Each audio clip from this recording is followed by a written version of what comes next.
Whoa, welcome back live to the Baseball Insiders on this beautiful Monday. I am Adam Weinrib. I am fighting jet lag live on the air. I could break at any moment. Probably won't. Might. You just never know. But here to help steer the ship, who I've missed dearly over my last 11 days in a different country, is FanSided's MLB Insider Robert Murray, who, while he pipped me by having John Heyman on the show while I was out, we are back, baby. Let's go. How you doing? I am great, man. It's good to have you back because we had John Heyman on the show, one of the episodes, and then the other one, I did a solo pod, and it went well. I enjoyed it, but I did not enjoy it as much as I do the podcast with Adam Weinrib because those are my favorite. But it's good to have you back, good sir. How was vacation? How are you doing? Vacation was great. Wearing the Peroni shirt today. I don't know if anybody's ever gone to the original Peroni bar in Rome, but if you haven't, you should. Amalfi Coast, Rome, Florence, Tuscan countryside. Brain feels bad today. But thank goodness I have a resource like Robert Murray to catch me up on all the trade deadline comings and goings as we approach the end of June, because a lot of teams that were cold when I left are now hot. Some who were definitive sellers when I left are now stuck somewhere in the middle. And some of the teams with the best records in baseball are now scrambling a bit. We're going to get into all of it as well as your questions. Got some good ones in the All-Star section of the Discord. Assume we'll see some new ones in the comments. Here, Vlad Jr. to the Mariners. I see that in the comments. Don't think that happened. But if you were ever going to catch me, like if you're ever going to trick me like a fake passing in the comments, today would be the day. Again, my brain not functioning at high capacity. So before we get into it, again, I might, there's ever going to be a day where I missed the ad read. It might be today, but it won't be because DraftKings is offering a fantastic sign-up bonus for all new users and baseball fans and non-baseball fans. New customers can place that $5 first bet on any sport to instantly claim $150 in bonus bets when you sign up with our code BaseballInsider. The best part is you will receive your rewards even if your first bet loses. Using our code BaseballInsider not only gets you these bonuses, but it also directly supports our podcast. If you've been considering signing up for DraftKings, make sure to use the code BaseballInsider to maximize your first bets. This offer is only available to new customers who are 21 plus and physically present in legal gambling states. Please remember to always gamble responsibly. Check that episode description for the full terms of the offer to see if you qualify. Well, feels good to have returned with an ad read, but it feels even better to return with top quality baseball. June is almost over. That means just over 1 month to the trade deadline. And again, when I left, we talked about the NL Central being absolute chaos to typify the fact that we very much didn't know a lot about who were buyers and who were sellers. Now I can rely on Robert to tell me about what's changed since I left. The AL wildcard spots are completely up for grabs right now, ripe for the taking. The Red Sox are slotted in the Royals' place right now. The Astros and Texas Rangers are just out of the picture and could certainly make noise coming up. Does anybody else want into this mix? Are there more buyers now than there were when I left? And can you even count anybody out of these races at this point? Yeah, I feel like we can confidently rule out the White Sox and Marlins. There's a couple teams, yeah, but they'll be involved anyway. No, they absolutely, yeah. Like there's so many contending teams in both wildcard spots. Like if you look at it right now, the Royals are a half game back. The Astros and the Rays are only 4 games back. Rangers are 4.5 back. The Tigers are 5.5, and the Blue Jays are 6.5 back, and all in the wild card. And then you look at it in the National League, and it's even more crazy. You have the Nationals a half game back. Then you have the Diamondbacks and Mets at a game back. Pirates at a game and a half back. Cubs 2 games back. Reds 2.5 back. Giants 3.5, or only 3 games back. It's freaking crazy. Jacob Hartline is not wrong. There is a whole lot of mid out there. I think that is a very kind of accurate thing to say. But it's created so much uncertainty with the deadline here that you can't really rule out anything you can't make any conclusions right now because we're still 5-6 weeks away from the deadline, and there's a lot that can happen, a lot that can change. But we've seen late resurgences here by the Cardinals, by the Red Sox, by a number of different teams here, and it's kind of created a bit of a cloudy or even more cloudy picture for the deadline. I still think that there could end up being some of these teams Maybe the Mets. I mean, we saw what Evan Petzold, who covers the Tigers, does a good job there, said that he thought that the Tigers were going to end up selling, and they have one of the most coveted pieces on the market in Jack Flaherty, which could create some interesting trade scenarios there too. The Reds came back as well. Good shot by Canyon. There's just a lot of uncertainty right now because all these teams, or the majority of them, are not out of this race yet. And look, as the number one Red Sox hater on a national podcast, I'm going to do nothing but give the Red Sox credit here. And I don't even think that their bounce back is necessarily like, whoa, what the heck? Like, this is a terrible team that's all of a sudden playing over their skis. It feels like it's just normalizing it. But if you look at the run differential all year, like, who knows if the pitching holds up all season long, but we do know that they deserved a better record than they had in earlier play in May, and they looked more like a good team than a bad one. They ended up at 500, but they shouldn't have been there, and now they're not. So they look like a team that should be confident buyers. I think they should absolutely buy. I think the Astros should buy, but I'm curious. It feels like both of those teams should be full go at this point, given the playoff format and their current momentum. Anything else would be unfair to the fan base. Then again, the Red Sox ownership group was kind of unfair to the fan base all offseason. And now we can have the debate about whether that, stinginess was justified or if this team was worth going even further all in and full throttle on, considering they're playing over their heads right now with some quad A pieces in the lineup. Curious as to your thoughts on the Sox and Astros and the direction that both take. Yeah, so to start with the Astros here, even when they were really just looked like they were dead in the water, they were not even 10 games back in the division, and we got to see what Dana Brown and the Astros, or people with the Astros, were saying, and that they were fully intending on buying at the deadline. And lo and behold, now they're slowly getting back into this thing, and it seems even more convincing now that they're going to end up being in a position to buy. And you can never really rule out the Astros. They're a team that kind of just never goes away despite what many people are hoping for. I feel like many people probably are not rooting for the Astros, at least as of this point, considering the sign stealing stuff is still, people still have not forgotten about that, since there's certain members of that team that are still on there. But right now they're 38 and 40, and they're only 6 games back in that division. And they're in a prime spot to try to take advantage of this. And there's plenty of season left where a 6-game deficit can be deleted in 2 weeks and they can be leading that division. They have plenty of talent on that team. There are holes on that roster for sure. Their starting pitching is a big question right now, and I think that's something that has to be addressed when they do eventually buy, because that seems like the most likely course of action for them. And we'll see how aggressive they are and what kind of market or what kind of options they're going to be looking at. But I think that's going to be one of their top focuses. And as far as the Red Sox go, they're currently, I don't know if anyone necessarily saw them going or being 6 games above 500, at least as of this point. Mm-hmm. But they've done a really nice job of getting to this point this season. And there's been a lot of questions about how ownership is willing to spend or how much they're willing to spend. And even now, it's a question for me. I don't necessarily have a good read on what exactly they're going to do. I still think a guy like, if they want to do it, I don't necessarily know if this is something they're considering internally, but we've seen a lot of Kenley Jensen rumors externally here. You wonder if they could try to trade him and then try to improve a different part of the major league roster with the money saved from that contract. I don't necessarily know if that's something they'd entertain, but I think at least with how ownership has been pinching pennies in recent years, that's something that at least has to be considered. But both those teams, to me, have established themselves as buyers. Perhaps things could change in the next 5 to 6 weeks, but their cases for buying are strong, and I think they absolutely should do it. Follow-up question from the comment section, though. That makes it feel like it's pretty unlikely that the Red Sox would find a way to trade Masataka Yoshida at any point.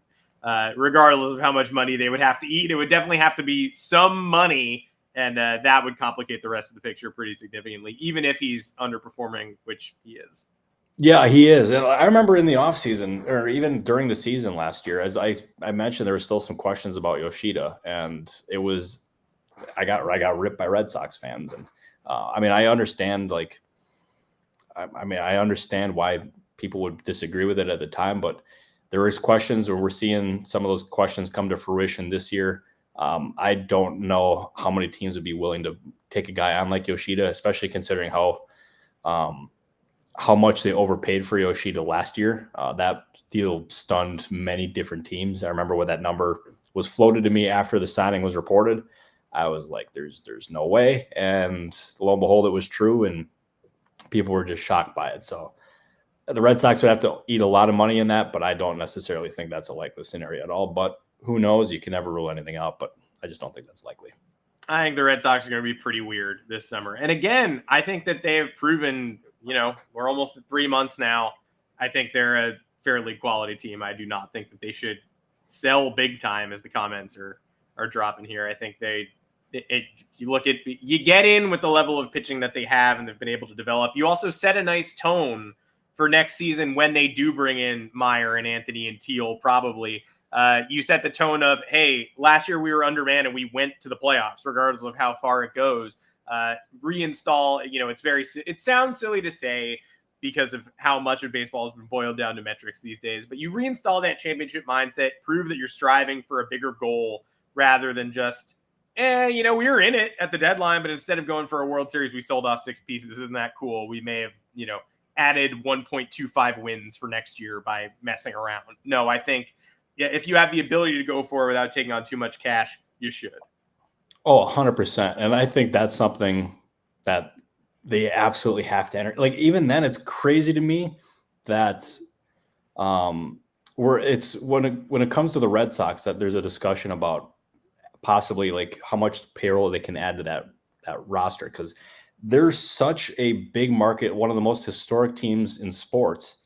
And there should never be a question about how much finances they should add to that roster. To me, they should be able to add as much as they want, especially considering the current state of the roster and how, that's probably a poor way of phrasing it, but just how much penny pinching they've done in recent years, especially after the Mookie Betts trade. They should be able to add as much as they want to. And I do think what Jacob said in the comments here, that the only team in that division that should be open to selling is the Blue Jays. I know we're going to be getting into that in a little bit here. Oh, yeah. But the Red Sox, to me, this is just an opinion, no sourcing at all. I want to make that abundantly clear. They should be able to go after whoever they want. That's a historic franchise. And I mean, it's a shame that we even have to discuss that, but the Blue Jays, that's a whole different can of worms here. That's become increasingly dicey here, to say the least. Yeah, we're going to pivot to the Blue Jays in just a second. But before that, I do want to give the Mets credit as the other hot streak that I borderline missed in Italy. Just waking up every day seeing like the Mets won again. And I guess it's because of Grimace. I'm not sure, but they appear to be they're rounding into form as a near 500 baseball team. Saw some interesting notes that basically said near 500. We're not sure which direction they go. There's surplus pitching, at least surplus rotation members that they can technically deal from that position of strength and still contend for a wild card spot. But are they believing again in your estimation? Tell me about what I missed with the Mets and how this changed in basically 10 days. Grimace happened. What happened? That's legitimately what it was. And they've been on fire ever since. And they look like a team. They were a team that looked like they were almost dead in the water. The Pete Alonso trade talk was heating up.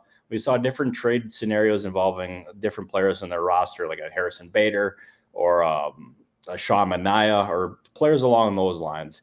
And now they are like a legitimate option here to buy. I still am kind of Grimace and Frank the Tank. That is quite the duo there in New York. That's a great shout. But to me, they're a very interesting team here. There's obviously a very strong argument where they can buy. I mean, the recent surge is obviously like really impressive and puts them back in the playoff conversation. But that being said, there's such a shortage of different starting pitchers in the market where they can really try to take advantage of that. And I think a guy like Sean Manaea, who is an analytics darling, could end up getting them something nice in return. I mean, a Harrison Bader, who's on an expiring contract. I mean, there's obviously questions about the offense and everything, and he's got an extensive injury history, but you can maybe get something back for him. The Alonso conversation is a complicated one considering they want to, I mean, there's always the option of trying to re-sign him in the offseason. So who knows exactly what happens there. I think this is one where they can't really decide it now for the Mets. There's a lot to be played out in the next 5 to 6 weeks, but their recent surge has definitely put them back in the conversation to buy. Perhaps they're overperforming. Perhaps they're coming back to reality and playing at a level that they expected to, and put them in a position to be a playoff team. I think the next couple weeks, or the next few weeks at least, are going to be really telling for them. But it's too early to say. But right now, you can kind of make the case for them buying. I know it's not like I appreciate all the comments that are like, this middling team should sell, they're overperforming. I get it for the fun of if the team wants to buy and they're close to the wild card position, I think more power to you. Unless you're last year's Angels and you have the chance to trade Shohei Ohtani and you instead buy a bunch of spare parts that are terrible. But most of the time, if you have a solid future foundation already and you want to have a little fun and sneak your way into the playoff race by buying, I'm all for it, unless you're being deeply silly and short-sighted, in which case, don't do that. No, and also, another thing that I forgot about here is the Mets. They got some other potential rotation options for teams. They got Luis Severino, and they also got Jose Quintana. I mean, it's 3 veteran starting pitchers. So they have plenty of different options if they do want to end up selling, because they're all on rental deals right now.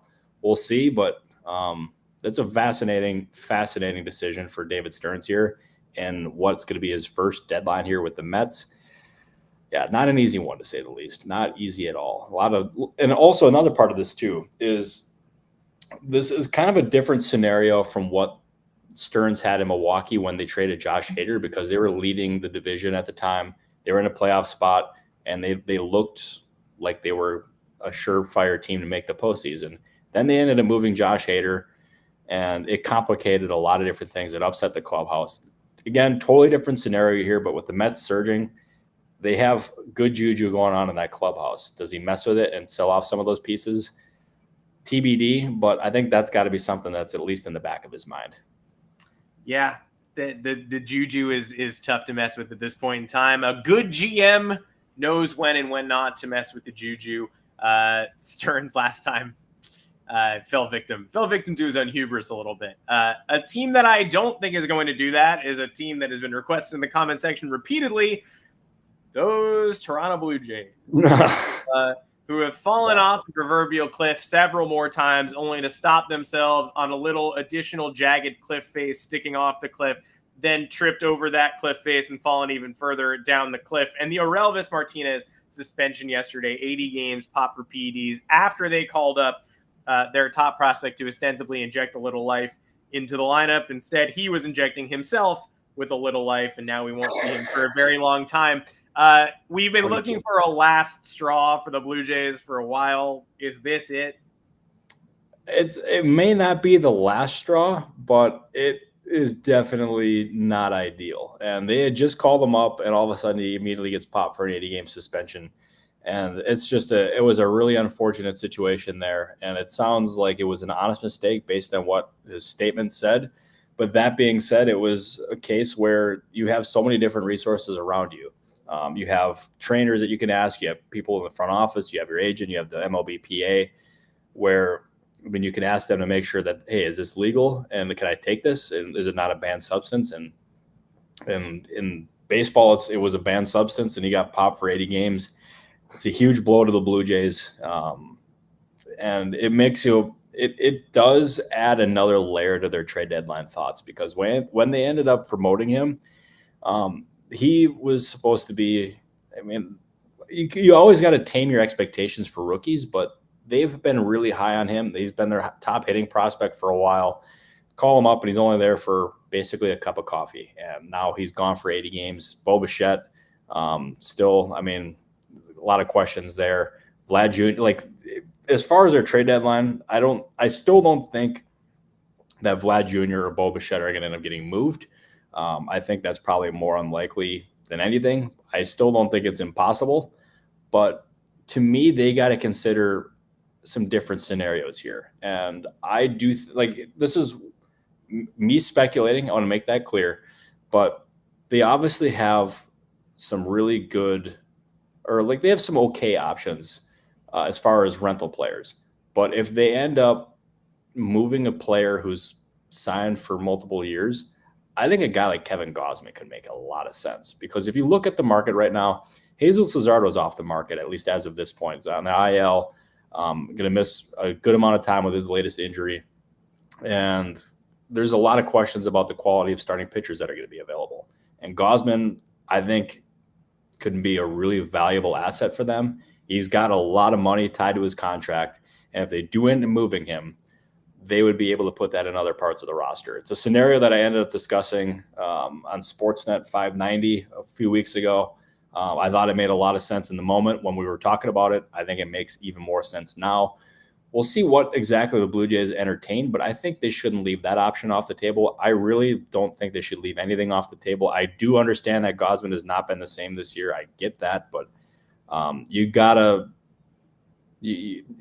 gotta consider anything and everything. And I don't think they move Bichette or Vlad Jr., but they should at least entertain trading Gausman. And by the way, like, I see you saying Bo Bichette makes more sense to trade. He's been terrible this year. You'd be selling way low on his contract. I get he's got a year and a half of control left, but you'd be selling for pennies on the dollar. And I cannot imagine the Blue Jays would be in a hurry to do that.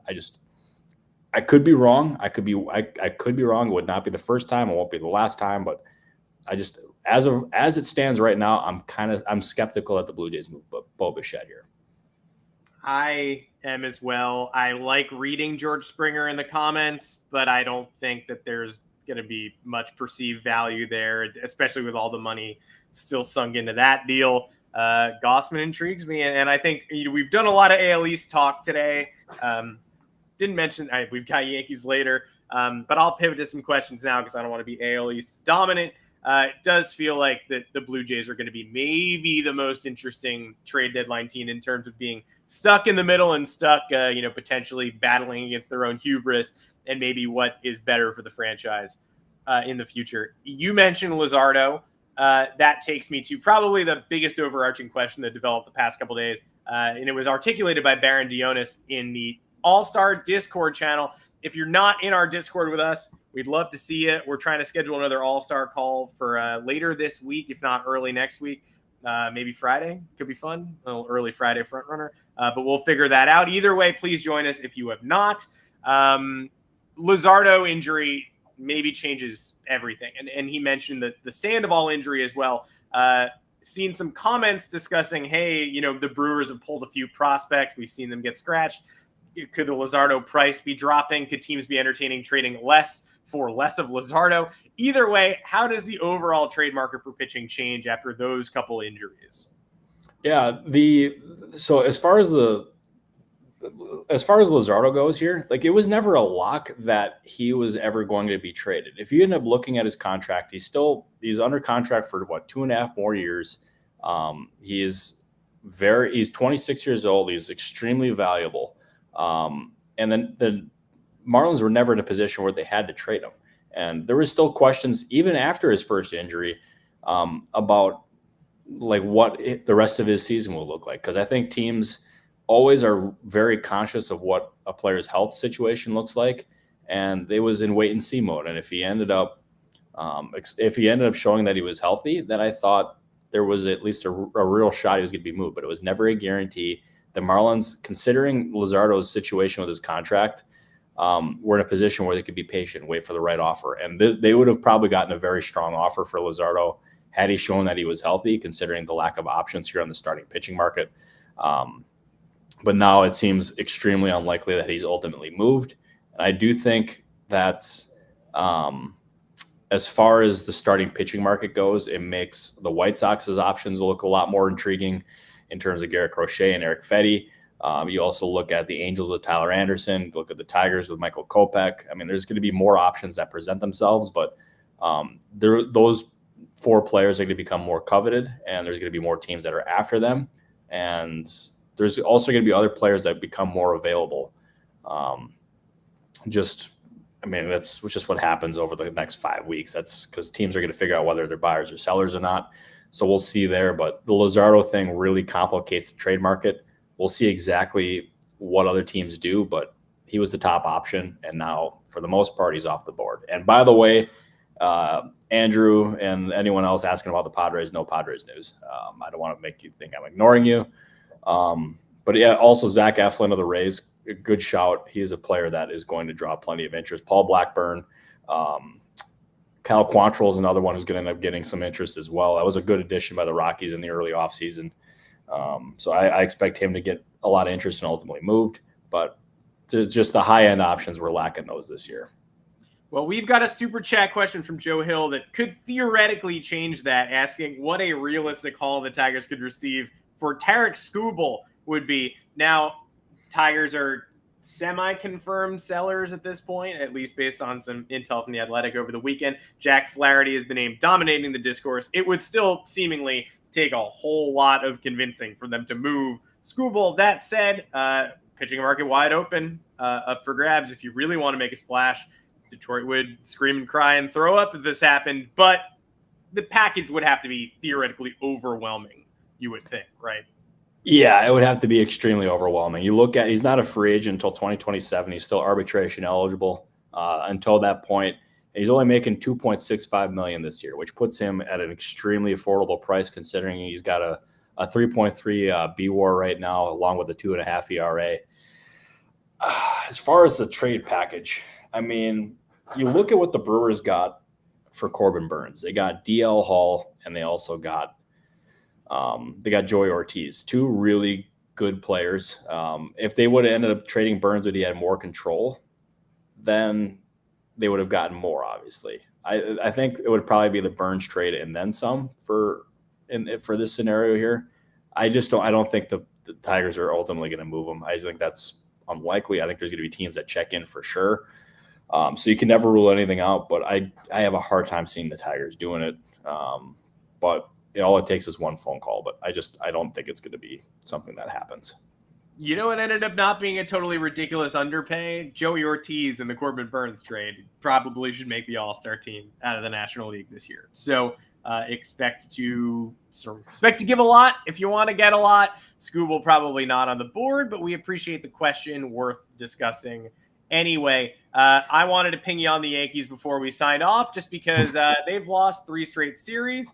Also, I love talking about them, obviously. Nobody is panicking there, according to the headline I saw on the MLB app when I landed after a 21-hour travel day. They shouldn't be, but they've got holes, and also they traded for J.D. Davis yesterday. So they're not panicking, but they're adding bats where they can. They've already done a bullpen overhaul. Yoendris Gomez showed up. Phil Bickford showed up. Victor Gonzalez got DFA'd. They have not been afraid this year to make bold moves. Ben Rice just popped in for Anthony Rizzo. That's a nice little audition pre-trade deadline.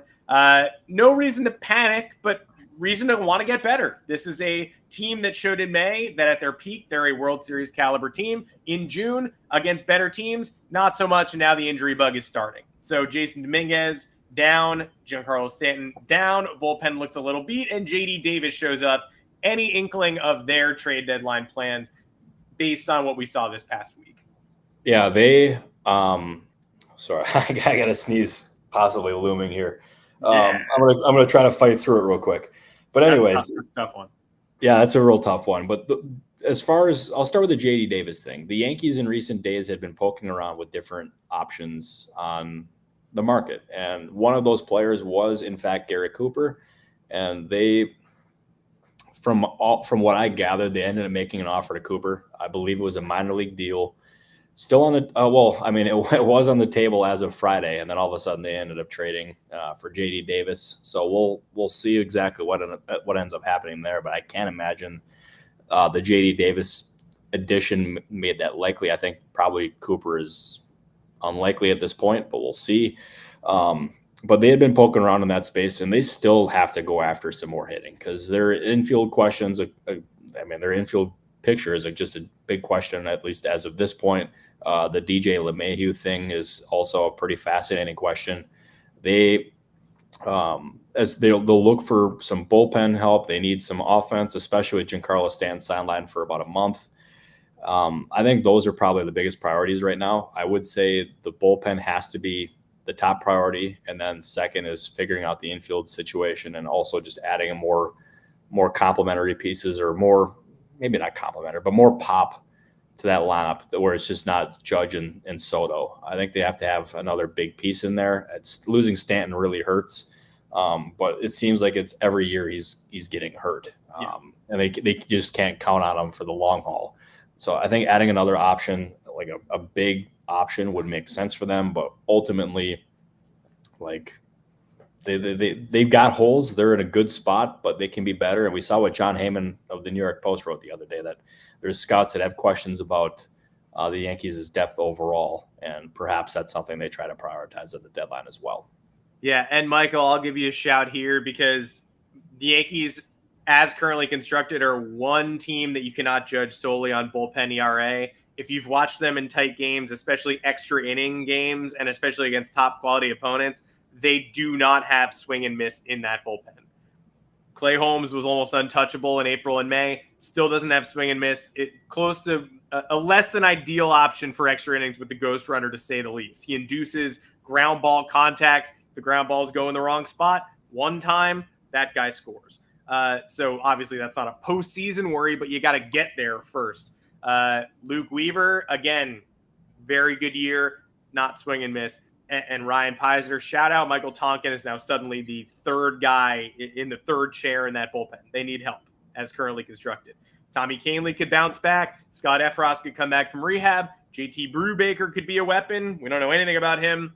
But 1 to 2 swing and miss options are essential for this team. They're not going anywhere if they're rolling out a bunch of pitch to contact guys in October, no matter what their ERA is entering the end of June. But yeah, solid bullpen. They need one specific thing. Also, I'll answer this one from Canyon. Pirates news, they're looking for offense. I think a guy that makes a lot of sense for them is Taylor Ward of the Angels. I think that's a player that makes sense for them. I mean, that's just me connecting dots, but that's at least a player that I think makes sense for them. Padres, they need help in a lot of places, Andrew. So that's, yeah. Well, another couple days this week before the next show on Thursday to hopefully get some more clarity. We'll be addressing all the rumors that pop up between now and then. We'll be watching them like hawks or like watchdogs, whatever watches things the hardest. We're going to be doing that.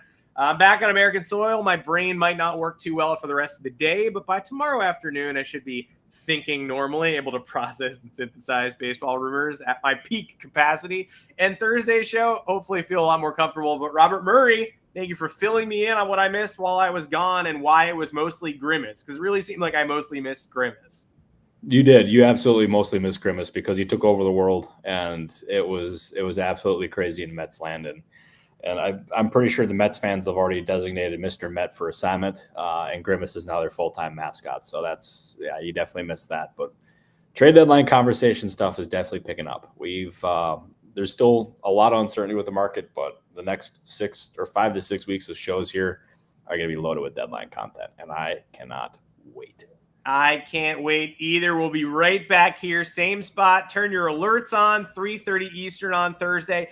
Join us in the Discord if you have not, and help us out in the All-Star channel. Let's find a time to get together for another private stream. We owe you a couple by end of month, 2 weeks after that. 2 weeks after that, as the deadline gets ever closer, we're going to make sure to keep you the most informed fans in baseball. That's you, the subscribers of the Baseball Insiders, the listeners of the Baseball Insiders, and the Discord members. We love you all, and we thank you for joining us here. For Robert Murray, I am Adam Weinrib. We'll see you right back here on Thursday. Thank you, everybody.